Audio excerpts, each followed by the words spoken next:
Installation and routing of a 1965 Mustang fuel line. We'll show you a view you've never seen before.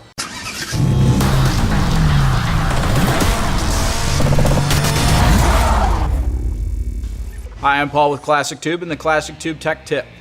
Today we're installing a 1965 Mustang fuel tank line from the tank up to the inner fender. And we're going to show you how to route that in the proper location, picking up the original clips and brackets.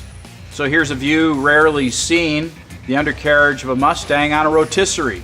This gives us the best visual aid as to the routing of the fuel tank line. Starting from the rear of the vehicle where the fuel tank is, you'll see it routes along the frame rail, picking up the clips and brackets, down the drive shaft tunnel, up to the front cross member. All these clips are original locations, and this should be a visual cue as to how it routes on the vehicle. So if you're installing one of these fuel tank lines on a car that's daily driven, you're going to run into two issues. One is the rear shock absorber, and the other is the front suspension. So depending on how your car was engineered, not necessarily a Mustang, you'll see routing all in different locations, down the rocker, down the frame. On General Motors cars, there are two pieces joined with a rubber hose. This is one of the longest lines that Classic Tube manufactures, and it comes with a shipping bend. Be sure to check out our shipping bend video on our YouTube channel.